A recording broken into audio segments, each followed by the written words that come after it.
Praise the Lord. ఈరోజు Bible ధ్యానము, ఎంత మంచి స్నేహితుడు. మనకు ఎంతో మంది స్నేహితులు ఉండవచ్చును, గాని ఇక్కట్టు సమయములో, మన శ్రమల సమయములో వారు సమీపంలో ఉండకపోవచ్చును.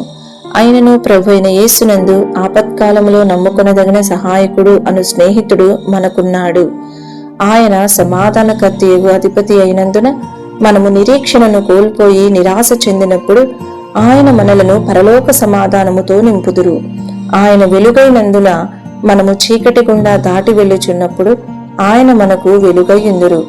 ఆయనే మార్గమయ్యున్నందున మనము త్రోవ తప్పిపోయినట్లు తోచు సమయములలో ఆయన మనకు మార్గదర్శిగా ఉందురు. ఆయనే జీవాహారమైనందున మనము ఆకలిగొనినప్పుడు ఆయన మనలను పోషించుదురు. ఈ లోకములో మనకు సమస్తము సుఖముగాను అనుకూలముగాను ఉన్నప్పుడు అనేకమైన స్నేహితులుందురు. మనము ధనధాన్యములను కోల్పోయినప్పుడు వారు మనలను ఎడబాసెదరు. మనము పేదరికములో ఉన్నను, సంపన్న స్థితిలో ఉన్నను, యేసు ప్రభు ఒక్కరే మనలను విడిచిపెట్టక ఉండెదరు. మన పేదరికములో ఆయన మన నిత్యమైన ఐశ్వర్యమును, మన సంపన్న స్థితిలో ఆయన మన యొక్క అత్యానందమునై ఉన్నారు. ఆయన మరణ పర్యంతము మనకు మార్గదర్శిగా ఉందురు గనుక మనము త్రోవ తప్పిపోవుటకు ఎన్నడూనూ అనుమతించరు. మన మార్గమంతటిలో ఆయన మనతో నడుచుదురు. ఆయన చెప్పిరి, వాగ్దానము చేసి 2000 సంవత్సరములు నిన్ను ఏమాత్రమును విడువను, నిన్ను ఎన్నడూను ఎడబాయను అని ఆయన చెప్పిరి. వాగ్దానము చేసి 2000 సంవత్సరములు గతించిపోయినవి.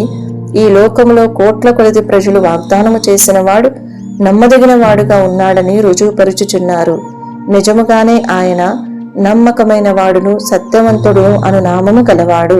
ప్రకటన గ్రంథము 19వ అధ్యాయము 11వ వచనము.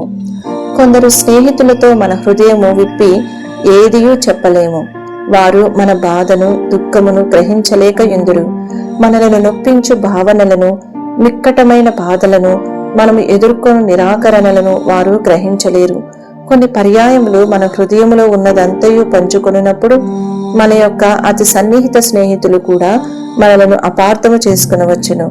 అయినను మనము ఎటువంటి సమస్య గుండా దాటి వెళ్ళినను, మనము ఎదుర్కొను శోధన ఏదైనను, మన హృదయములో ఉన్నదంతయు ఎల్లప్పుడూ పంచుకుని ఒక స్నేహితుడు ప్రభువైన యేసులో మనకున్నారు. ప్రయాసపడి భారము మోసుకొనుచున్న, మోయరాని బరువు మోయుచున్న సమస్త జనులారా, నా యొద్దకు రండి, నేను మీకు విశ్రాంతి కలుగజేతును. నేను మీ యొక్క ప్రాణములను తేలికపరిచి బాధను, వేదనను ఉపశమింపచేసి మిమ్మును తెప్పరిల్ల చేయుదును అని మత్తయి సువార్త 11వ అధ్యాయము 28వ వచనము. Amplified Bible. ఆయన చెప్పుచున్నాడు, మనకు సహాయము చేయలేనంతగా పనిలో నిమగ్నమైన స్నేహితులు ఉన్నారు, కానీ మన పరలోకపు స్నేహితుడు మన గురించి ఎల్లప్పుడూ శ్రద్ధగలవారై ఉన్నారు. మనలను దివారాత్రులు కాపాడుటకు ఆయన తన పరిశుద్ధ దూతలను పంపుచున్నాడు. అంతేకాదు, ఆయన నిద్రపోకుండా, కునుకకుండా మనకు కావలి కాయుచున్నాడు. అవును, యేసులో మనకెంత మంచి స్నేహితుడు ఉన్నాడు. ఈ వీడియో యొక్క పూర్తి స్క్రిప్ట్ కావాలంటే దయచేసి డిస్క్రిప్షన్లో చూడండి. ఈ వీడియో ఆంగ్లము మరియు హిందీ భాషలలో కావాలంటే ఛానల్ను సబ్స్క్రైబ్ చేయండి మరియు వీడియోలను క్రమంగా అనుసరించండి. Praise the lord.